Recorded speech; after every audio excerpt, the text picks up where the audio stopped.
There is a kind of solitude you can only find when you are 70 feet above the world, alone with the fire season.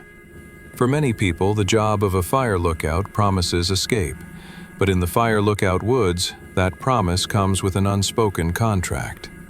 The real job isn't watching for smoke. It's following a set of unexplained rules left behind by the people who didn't make it to the end of their shift. Welcome, sleepy wanderer. Before we get into this story, hit the like button and subscribe, or you might miss the real ending. Now, let's begin. Story 1. The Observer's Reflection. After 8 years as a paramedic, I didn't crave excitement anymore. I craved nothing. I craved silence. The kind of silence that erases the constant replay of car crashes and gunshot wounds, and the look in a mother's eyes when you tell her there was nothing more you could do. I sold everything I owned and took a job at Fire Lookout Tower 17. 90 days alone in the Fire Lookout woods, 70 feet above the world, watching for smoke. The job description promised solitude, and that was my dream. I arrived on August 21st, 2018. The hike up was 6 miles of switchbacks through dense forest. Douglas fir and western hemlock so thick you couldn't see more than 20 feet in any direction. I forgot to pack proper food, just grabbed 3 protein shakes from my fridge on the way out. The tower appeared suddenly through the trees. A small glass cabin perched on rusted steel stilts, swaying slightly in the wind. My contact, Dale, was waiting at the top. Older guy, weathered face, not much of a talker. He showed me the basics, the radio, the fire finder for pinpointing smoke coordinates, the propane stove, the cot pushed against the east wall. Then he handed me the official handbook and gave me 2 rules. Don't touch the windows after dark, he said. Condensation forms and your handprints attract insects. He paused at the door. And never look straight down after 10 p.m. Vertigo hits different at night. Then he left. I watched him descend the stairs, watched him disappear into the tree line, and then I was completely alone. The first thing you notice up here isn't the quiet. It's the wrong kind of quiet. The kind that presses against your eardrums and makes you hear your own pulse. I opened the handbook to log my arrival time, and a yellowed piece of paper fell out, folded in half. I opened it. At the top, someone had scrawled in frantic blue ink, the 3 incidents. Below that were 3 handwritten rules, not printed, handwritten. The ink was smudged like someone had written them in a hurry. Rule 1. Never shine a light out after 11 p.m. It tells them you're awake. The light doesn't reveal the threat. It confirms the target. Rule 2. If the static speaks, you must answer, "I hear you," once. Then immediately turn the radio off for 3 hours. The whispering isn't asking a question. It's confirming you're alone. Rule 3. If you find a new path or landmark you didn't draw, you must leave the tower and destroy it. Do not use your flashlight. The map is how it gets inside. I read them twice. Then I laughed. Every isolated job has its hazing ritual, ghost stories to scare the new guy. I folded the paper, tucked it in my pocket, and made coffee. Then I watched the sun set over 14,000 acres of unbroken forest. It was beautiful. Deep orange bleeding into purple. The kind of view people save for years to see. The darkness came fast. One moment there was light. The next, nothing but black pressing against the windows. That's when I noticed the reflection. It was my 3rd night, 11:37 p.m. I was exhausted from hiking the perimeter trails all day, mapping access points and checking for deadfall. My legs ached, my shoulders burned. I heated up my last protein shake and sat at the desk, studying the firefinder by the light of the small red map lamp Dale had left. That's when I saw it in my peripheral vision, a faint, dark smudge in the very corner of the western window. I turned my head to look at it directly. It turned with me, stayed in the exact same position relative to my line of sight. I blinked hard, rubbed my eyes, looked again. Still there. I stood up and walked closer to the window. The smudge became clearer. It was a dark, roughly human-shaped shadow, but it wasn't my reflection. My reflection was there too, faint in the glass, backlit by the red lamp. This was something else. Something superimposed over the darkness outside. Condensation, I thought, or a trick of the light refracting through multiple panes. I grabbed a rag from the supply shelf and wiped the glass in firm circles.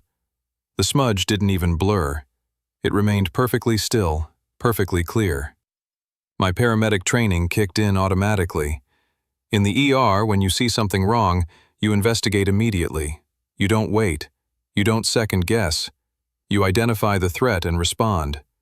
Pattern recognition kept people alive. I grabbed the heavy-duty searchlight from the equipment shelf. 6,000 lumens. Bright enough to spot smoke from 3 miles away. My thumb was on the power button when I saw it. A small strip of yellowed paper taped directly to the flashlight's handle. The same paper from the handbook. And on it, in that same frantic blue ink, Rule 1. Never shine a light out after 11 p.m. It tells them you're awake. The light doesn't reveal the threat. It confirms the target. My hand froze. I looked at the window. The dark smudge was still there, perfectly still in my peripheral vision. And I realized something that made my stomach drop. It wasn't moving. At all. Not swaying with wind, not shifting with my movements. Just watching. I put the flashlight down very slowly. My heart was hammering now. Every instinct I had screamed to confirm what I was seeing, to shine that light and know for sure.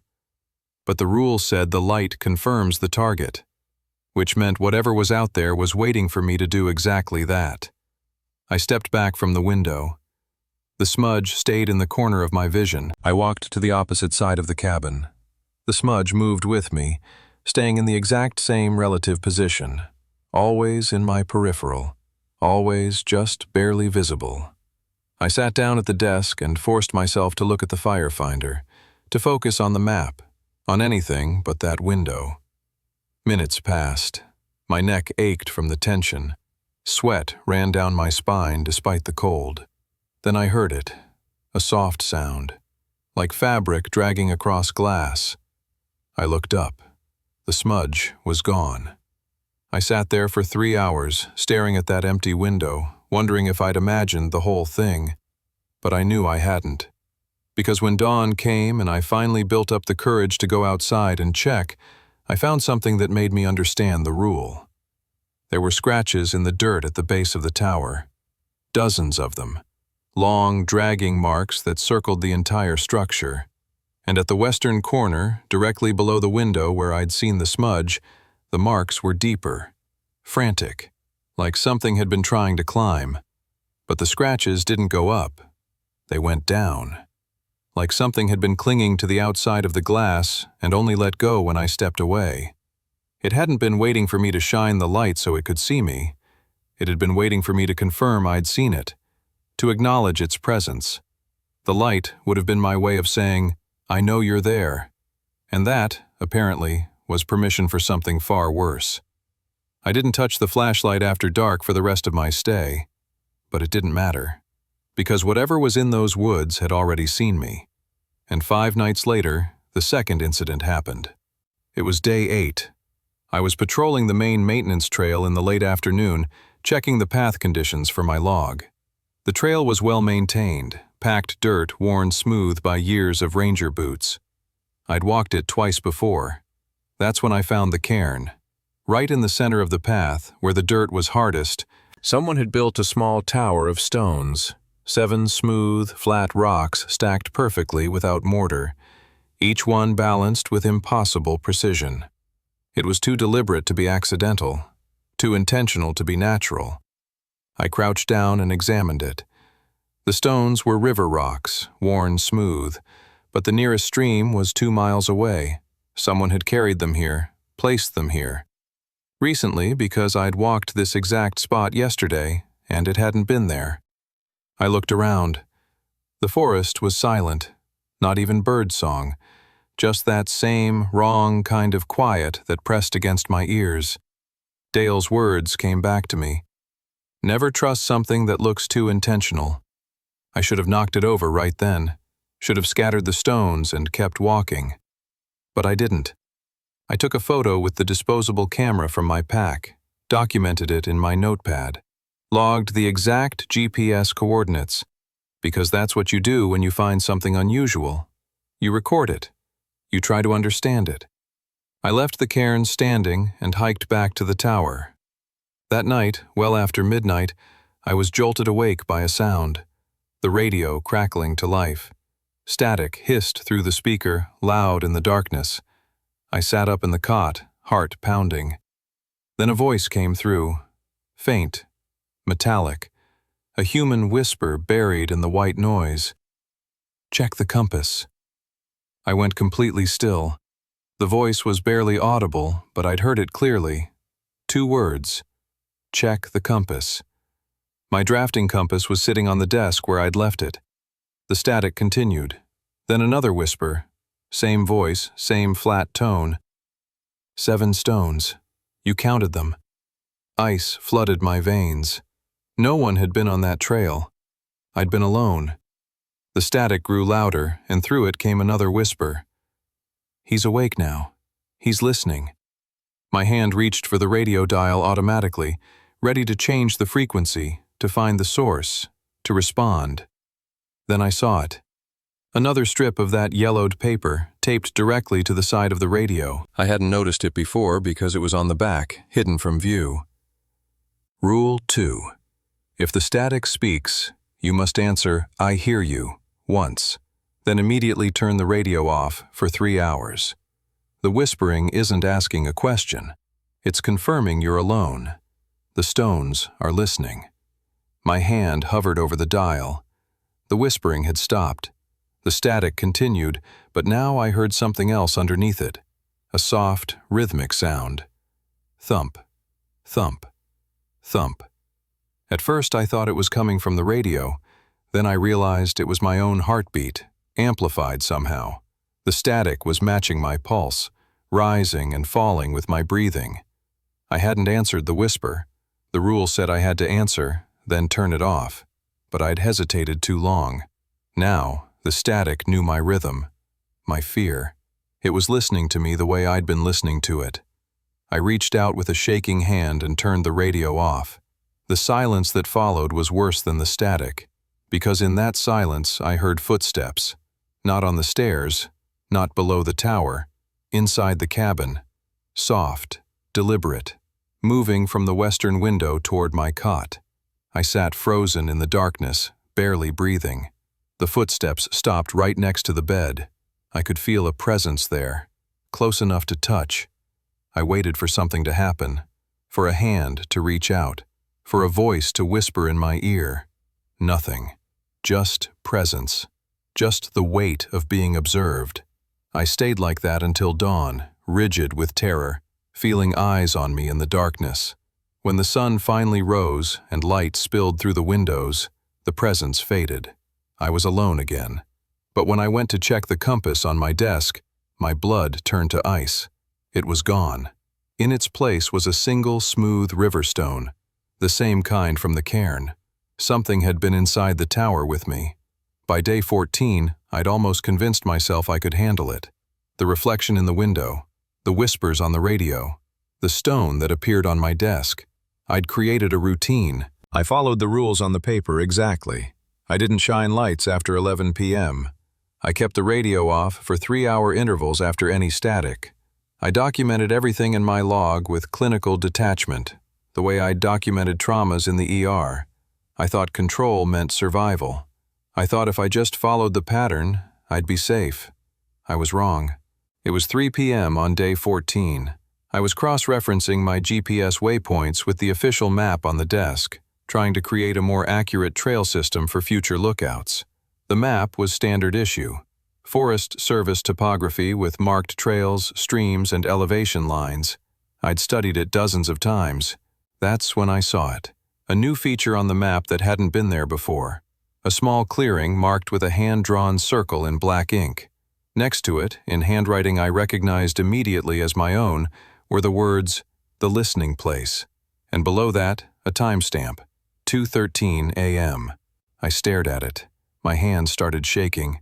I checked my fingers. No ink stains. I looked at my notepad. The pen was capped, sitting exactly where I'd left it. I hadn't written anything at 2:13 a.m. I'd been asleep. I was certain of it. But the handwriting was unmistakably mine. The same slant, the same pressure, even the way I crossed my T's. I stood up and backed away from the desk. My mind raced through possibilities. Sleepwalking, stress-induced hallucination, carbon monoxide from the propane stove. But the detector on the wall showed normal levels, and I'd never sleepwalked in my life. I grabbed the edge of the map and ripped it off the desk. Underneath, carved directly into the wooden surface, were words, not written, carved, deep grooves cut into the grain. Rule 3. If you find a new path or landmark you didn't draw, you must leave the tower and destroy it. Do not use your flashlight. The map is how it gets inside. I read it 3 times. The map is how it gets inside. Inside what? Inside the tower? Inside my head? I looked at the map still clutched in my hands. The Listening Place, circled in my handwriting, dated with a time I had no memory of. And I understood. Whatever was in these woods didn't just watch. It didn't just whisper. It got inside you. It used your own mind, your own memories, your own handwriting to rewrite reality. The map wasn't showing me a place that existed. It was creating a place using my hand as the tool. My training as a paramedic, my need to document and understand and control, had given it exactly what it needed. A way in. I should have burned the map right there. Should have destroyed every note, every photograph, every GPS coordinate I'd recorded. But I didn't, because I needed to know. I needed to understand. Even as every rational part of my brain screamed at me to stop, I couldn't let it go. That night, I sat at the desk with the map spread in front of me. I waited. And at exactly 2:13 a.m., my hand started moving on its own. I watched in horror as my fingers picked up the pen. Watched as they drew a new trail leading from the tower directly to the listening place. Watched as they wrote in perfect script, "He wants to understand. He's ready to see." I wasn't controlling my hand. I was a passenger in my own body, watching it betray me. When the pen finally stopped, my hand returned to my side. The map showed a clear path now, a invitation. I understood then what the rules really meant. They weren't protection. They were warnings about the cost of breaking them. Shining the light confirmed you as a target. Failing to answer the whisper allowed it inside the tower. And documenting the woods, trying to map and understand and control it, opened the door to your own mind. The horror wasn't outside. It was inside. It had always been inside. And I'd given it permission by trying so hard to understand. I left the tower at dawn. Didn't pack. Didn't write a final log entry. Just walked down those 70 feet of stairs and kept walking. I called Dale from my car and quit over voicemail. When they found the tower 3 days later, they said every window had a handprint on it. But not from inside, from outside. Like something had been trying to get in, or maybe trying to show me it had already been there all along, watching me watch it. I never went back. I burned my notes, destroyed my GPS, deleted every photo. But sometimes, late at night, I still find myself drawing maps. Trail systems I've never walked, clearings I've never seen. And in the margins, in my own handwriting, I find coordinates to a place called the Listening Place. I haven't gone there yet, but every night the coordinates get a little more detailed, a little more insistent. And I know, eventually, I'll stop fighting. I'll pick up my keys and drive back to those woods and follow the map I've been creating in my sleep. The woods showed me exactly what I was looking for, and now they won't let me forget I found it. Story 2. The Whispering Cairn. Abner Hollis. I spent 40 years rendering chaos into order. mountains and rivers and coastlines, all reduced to neat, measurable grids. I mapped wilderness until there was no wilderness left, just coordinates and elevation lines and trails marked with clinical precision. The only thing I hadn't mapped was absolute silence. That's why I took the job at Tower 9. My goal wasn't to spot fires. My goal was to create the first perfectly accurate map of the Fire Lookout Woods. Everything in its right place. Every tree, every trail, every landmark documented with Swiss precision. I brought my best drafting compass, my waterproof notebooks, my surveying equipment. This was going to be my masterpiece. I arrived in early June of 2015. The air was thick and humid, oppressive. But the isolation was exactly what I needed. On my first day, Ranger Dale, a quiet and stern man, handed me the keys and one piece of advice. "Never trust something that looks too intentional out here," he said. I laughed. I'd spent my entire career fixing trails that looked accidental, correcting maps that looked chaotic. Intention was the entire point. Order was what separated civilization from wilderness. I thanked him and climbed the tower. Inside my official trail log, I found a crumpled note taped to the first page. 3 lines in faded pencil. Listen for the silence. Check the ground. Follow the 3 anomalies. I assumed it was directions to notable landmarks. I carefully copied it into my notebook and began my work. The first 3 days were perfect. I established a baseline grid, marked primary reference points, began systematic surveys of the trail system. Everything was proceeding exactly as planned. Every measurement matched my calculations, every angle aligned with my projections. Too perfect, actually, but I dismissed the thought. On day 7, I was conducting my evening patrol of the main maintenance trail. It was a route I'd walked twice before, documenting it with meticulous care. The path was packed dirt, worn smooth by years of traffic. I knew every route, every rock, every turn. That's when I found it.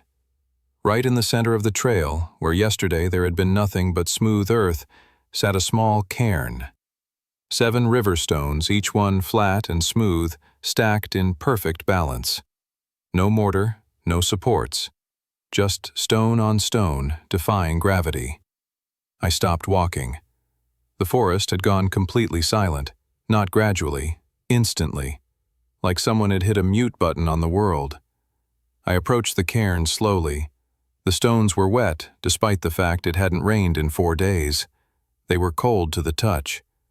And when I tried to shift the top stone with my finger, it wouldn't move.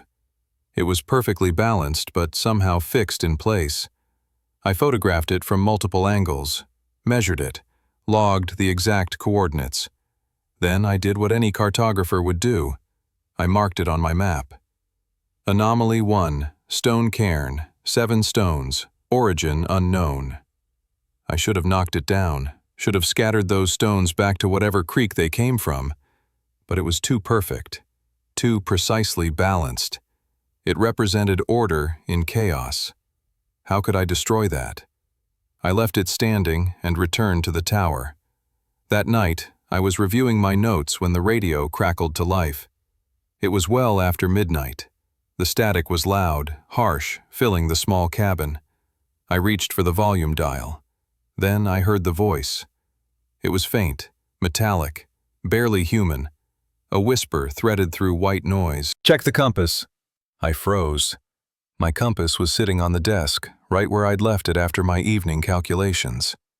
The voice came again, slightly clearer. 7 stones, you counted them. My skin went cold.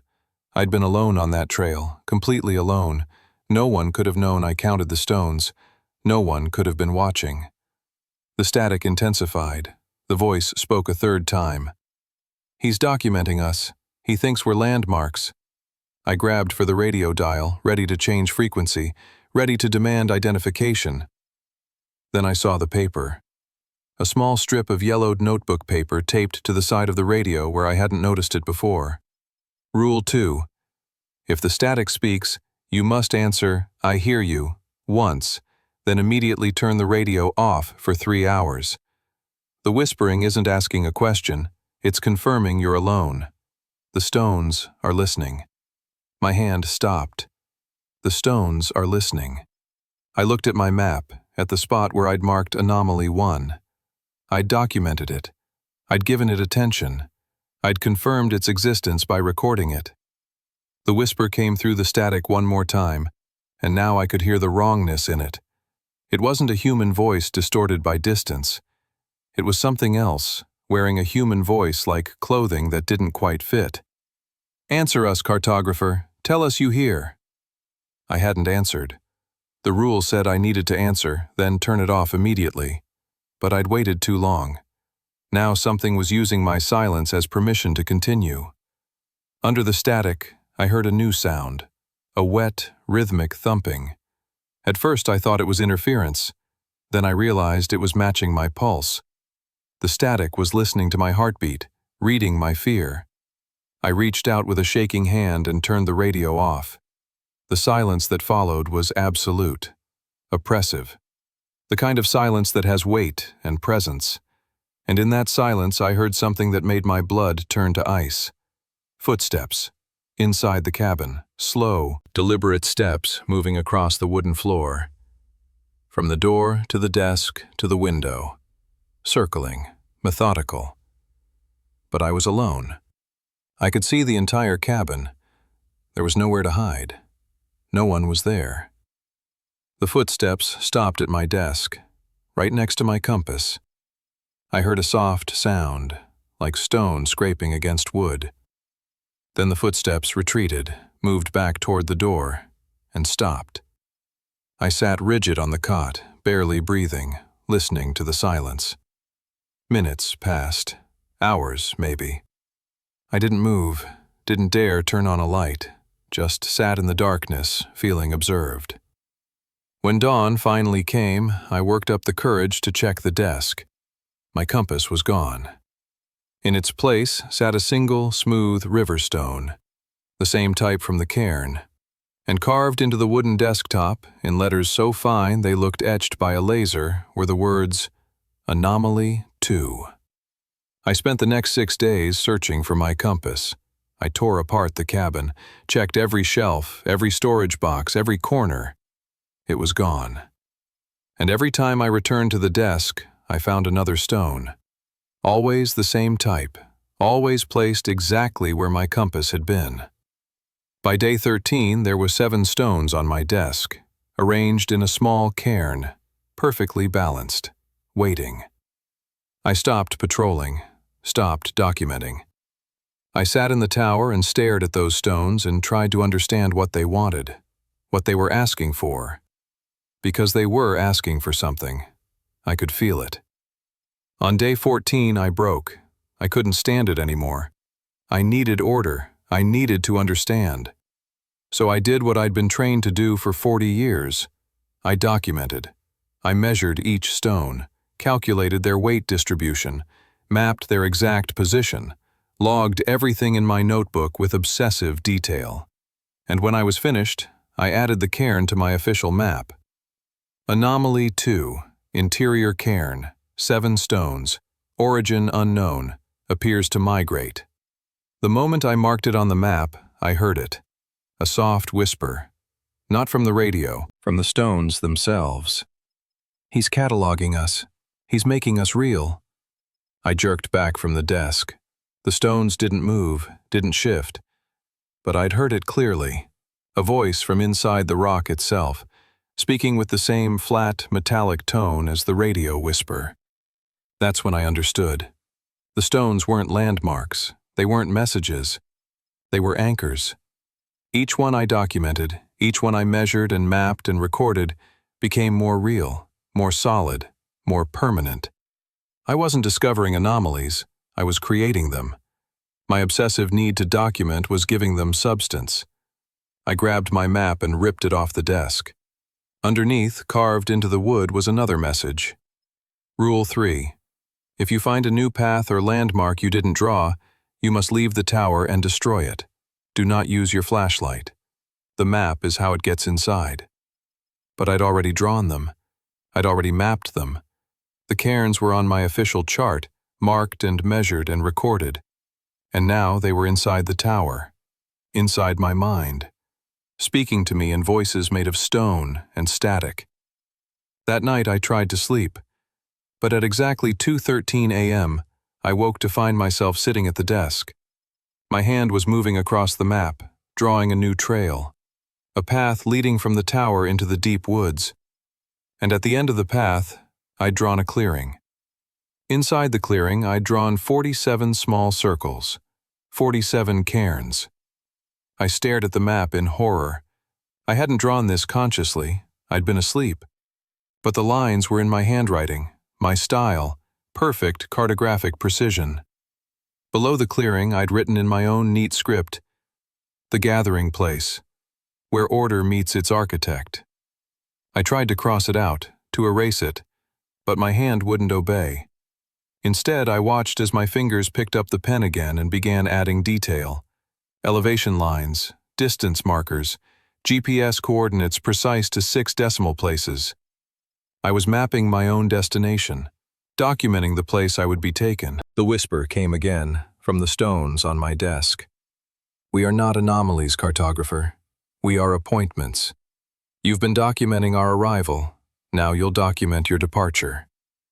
I left the tower at dawn, but I didn't run.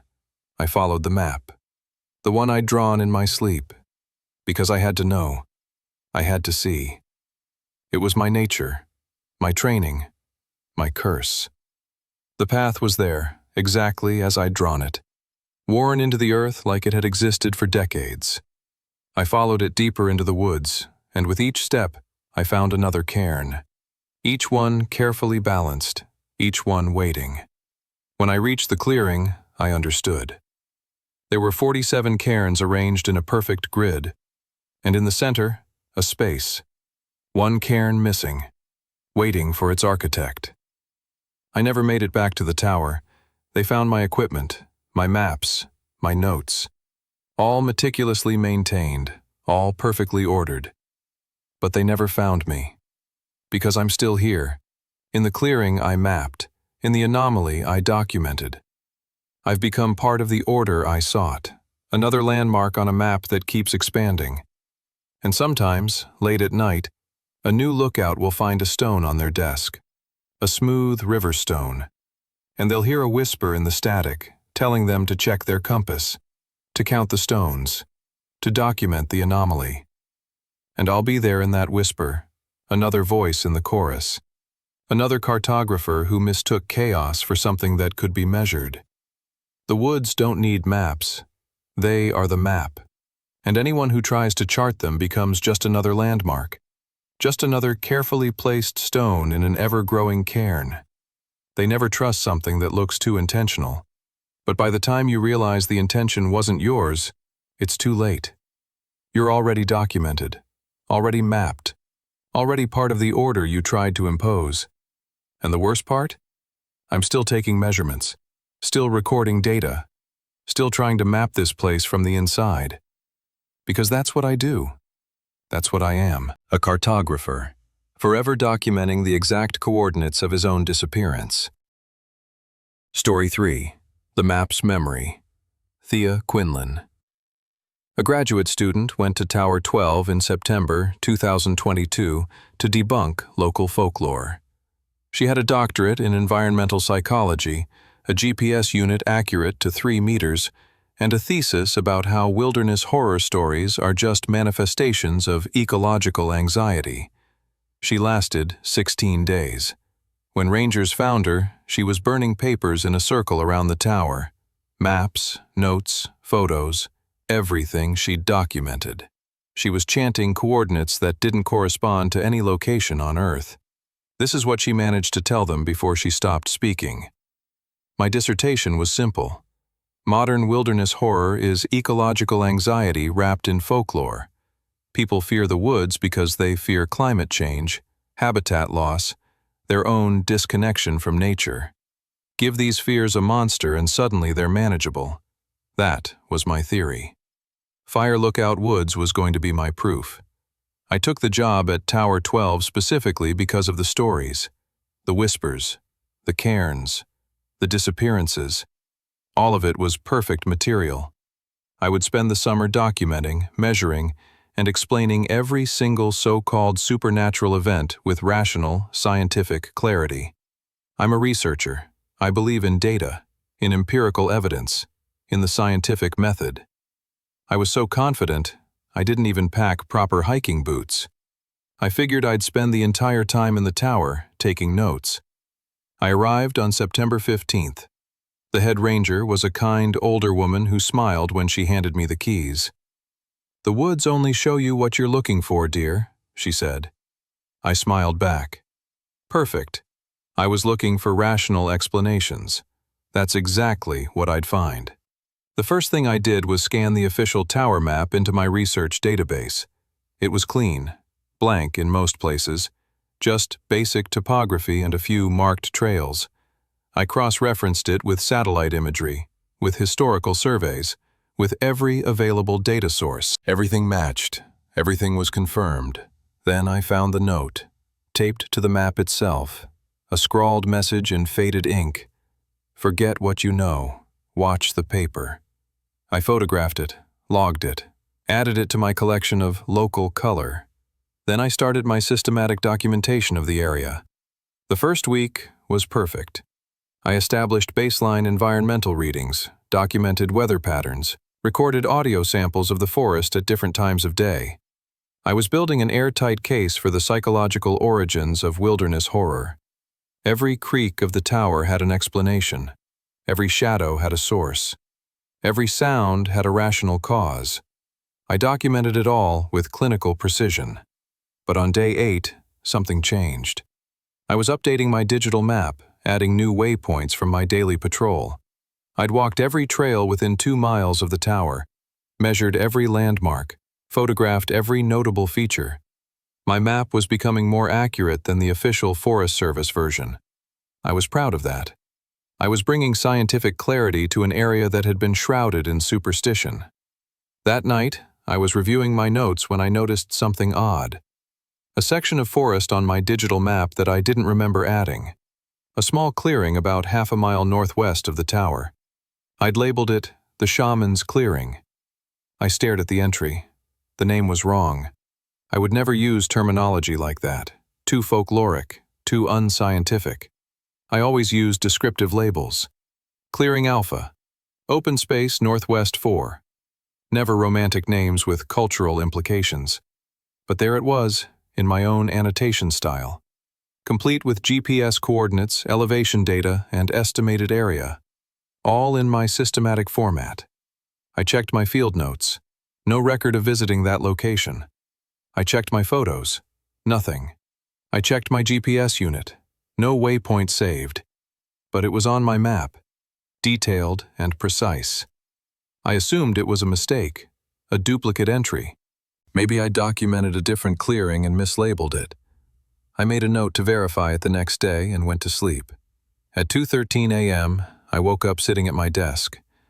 My laptop was open, my map was on screen, and I was typing.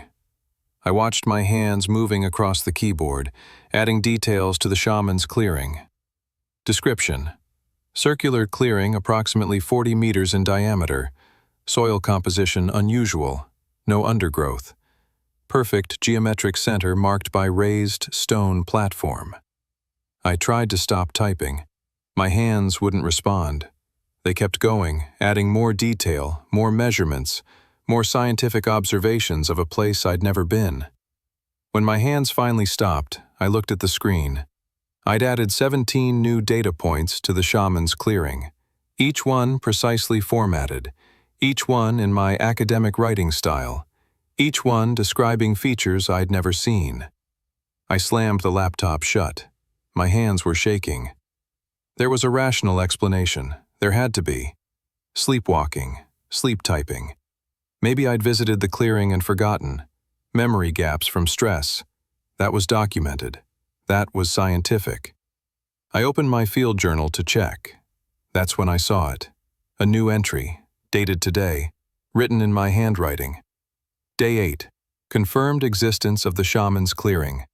Location matches historical accounts. Geometric precision suggests artificial origin. Recommend further investigation. Local name appears to reference pre-colonial spiritual site. Have documented precise coordinates for follow-up. I read it 3 times. I had no memory of writing it, but every word was in my voice, my phrasing, my academic tone. I looked at the official tower map still tacked to the wall, the one I'd scanned on day 1, and I saw it. There was a new marking on the paper, a small circle drawn in black ink, and next to it, in my handwriting, the shaman's clearing. I walked over slowly, touched the ink. It was dry, old. But I'd scanned this map. I had a digital image from day 1. The clearing hadn't been there.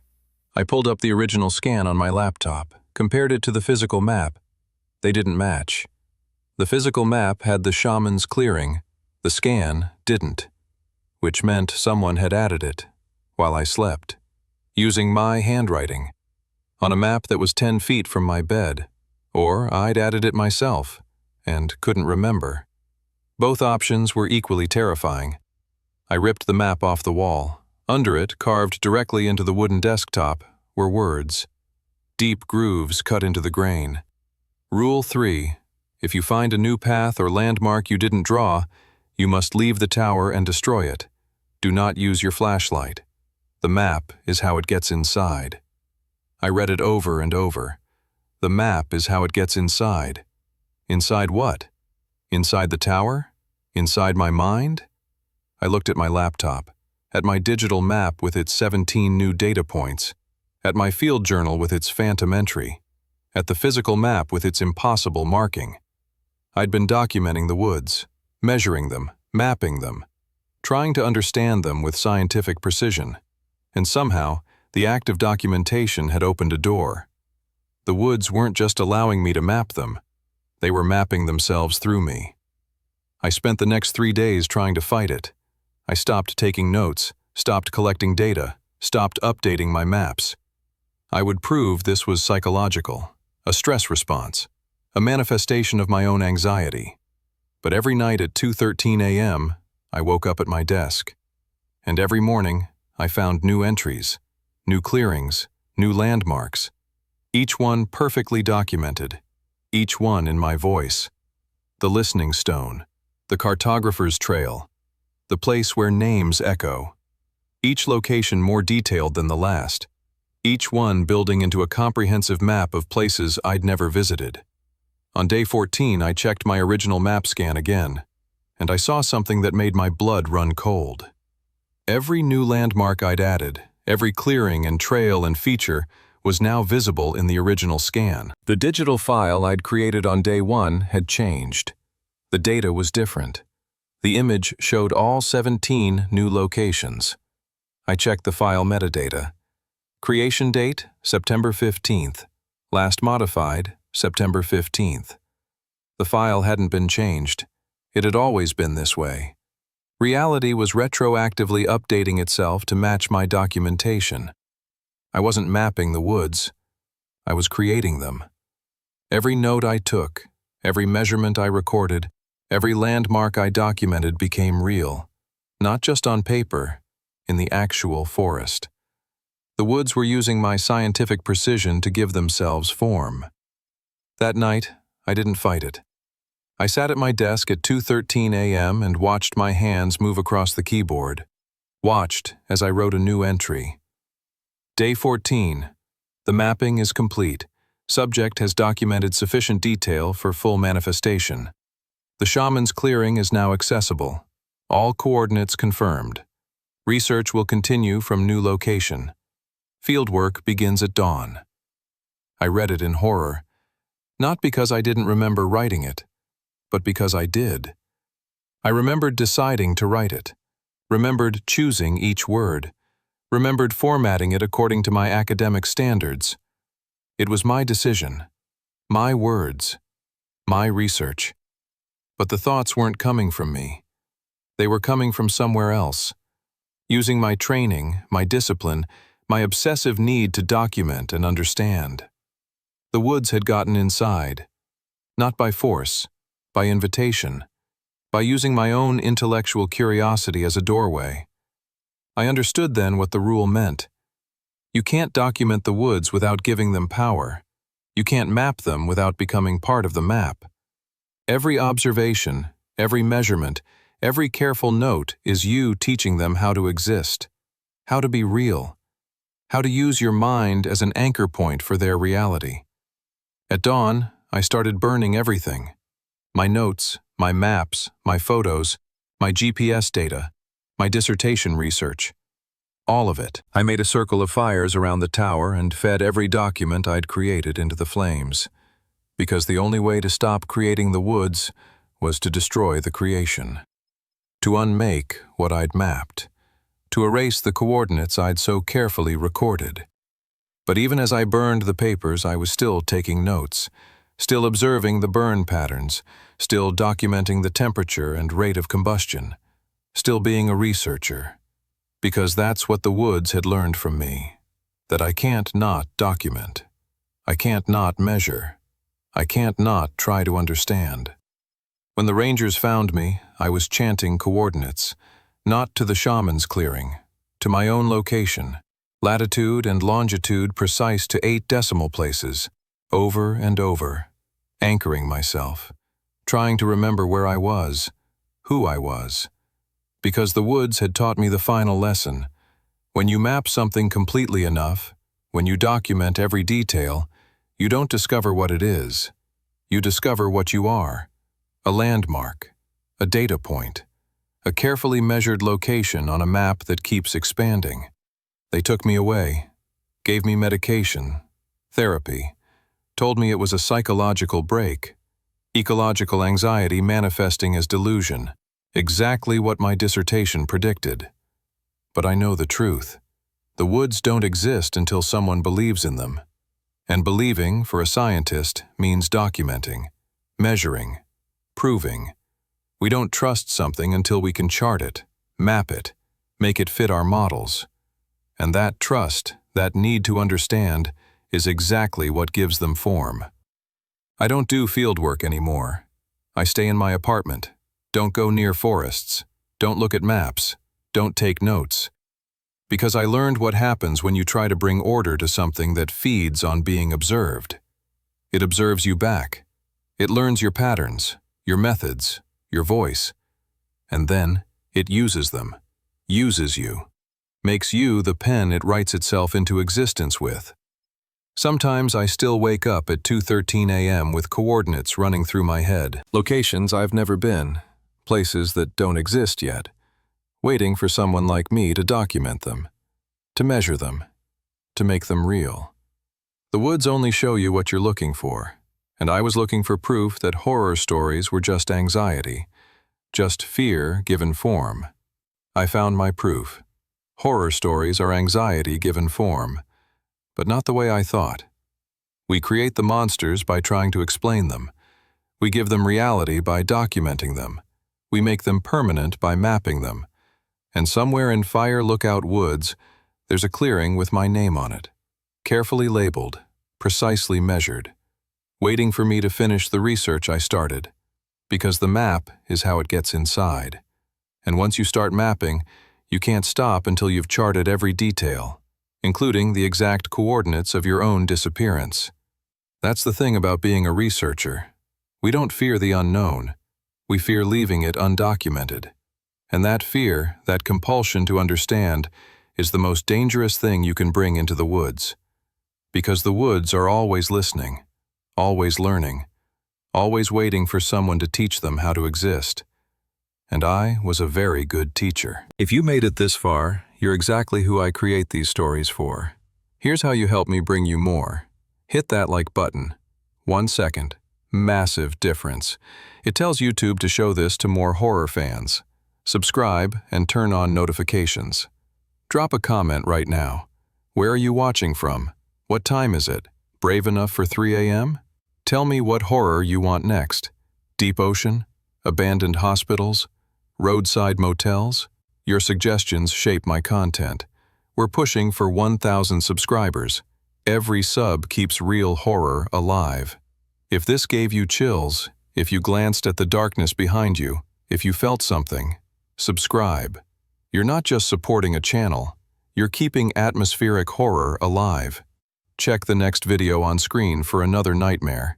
And remember, if you ever find 3 handwritten rules in a place they shouldn't exist, follow them. See you in the next nightmare. Stay scared.